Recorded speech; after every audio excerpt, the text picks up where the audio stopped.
Bonjour tout le monde, on se retrouve aujourd'hui pour une vidéo spéciale. Donc aujourd'hui je vais vous faire part d'un challenge que j'ai envie de faire.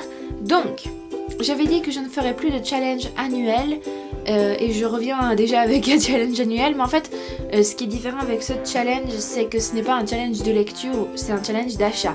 Donc vous l'aurez compris, d'ailleurs vous l'avez vu sur la vidéo, je vais faire le challenge 0 achat. Donc ça semble assez clair. Je fais ce challenge parce que ma palle est devenue juste énorme.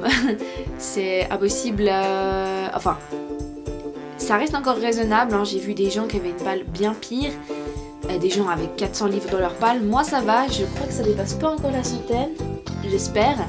Je vais compter ça juste après avec vous. Donc en fait ce que j'ai envie de faire, c'est d'arriver à une palle au minimum de 20 livres. Parce que 20 livres c'est quand même le minimum vital, il faut pas... Vraiment, un petit peu moins ça va encore, mais 10 livres c'est quand même difficile à choisir. Enfin, quand vous avez une nouvelle lecture, vous faites bon, qu'est-ce que je lis maintenant?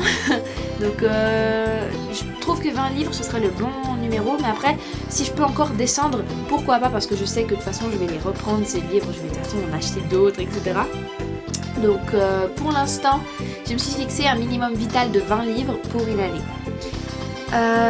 Je suis assez contente de faire ce challenge parce que quand j'ai sorti toute ma palle comme ça, je me suis dit ah ouais, ça devient légèrement nécessaire. Mon cas il n'est pas critique, mais il faut quand même que je fasse attention avant qu'il le devienne justement. C'est pour ça que j'avais envie de faire ce 1 an sans achat. Donc je vais vous faire vite fait les exceptions. En fait ce challenge m'a été proposé par Anaïs de Anaïs le Millefeuille, je crois. Donc je vous mettrai sa chaîne en barre d'infos, et elle m'a proposé sur Facebook si je voulais faire ça, et puis j'ai accepté parce que j'ai trouvé que ça m'aiderait beaucoup, et puis le faire à plusieurs c'est toujours plus facile à réaliser que quand on est tout seul à faire un challenge. Donc voilà. Et puis elle m'a dit qu'elle avait des exceptions et que je pouvais aussi en choisir quelques-unes. Donc déjà ma toute première exception c'est les mangas. En général quand j'achète un manga, et ben, je le lis dans la semaine où je l'ai acheté, donc c'est pour ça que je l'ai mis en exception, parce que déjà il y a beaucoup de tomes qui apparaissent, ils apparaissent à beaucoup plus grande échelle que les livres, beaucoup plus rapidement.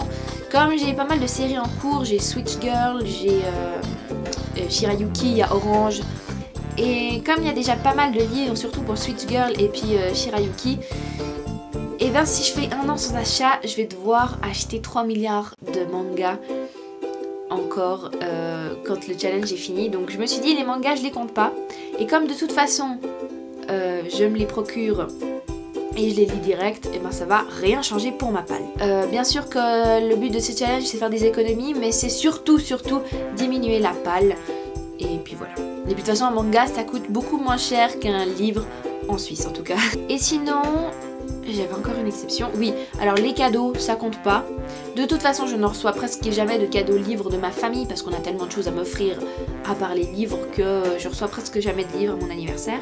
Les swaps j'aimerais en faire 2 dans une année, donc 2 en une année c'est pas la mort, et ça reste des cadeaux encore une fois, même si j'ai offert moi aussi des livres à l'autre. Voilà, ça ne compte pas, donc les swaps je pourrais en faire aussi. Et puis la règle principale, c'est que je n'achète pas 0 livre, mais je peux acheter minimum... Non, je peux acheter maximum 1 livre par mois. Minimum et maximum. Parce que je peux pas non plus acheter tout le temps 1 livre par mois. Si par exemple pendant un mois je n'ai fait aucune lecture, ou du moins je n'ai jamais fini le livre, si je commence un livre en janvier et que je le finis pas en janvier, ben tant pis, je n'ai pas le droit à mon livre de janvier. Parce que le but c'est de diminuer la palle, donc si je lis un livre, et ben j'ai le droit d'en racheter un, la palle ne grossira pas et ne diminuera pas non plus. Mais ça devrait pas trop être un problème parce qu'en général je lis beaucoup plus qu'un livre par mois. Mais non plus c'est pas juste si j'achète des livres et que je ne lis pas, donc voilà, j'espère que vous voyez un petit peu.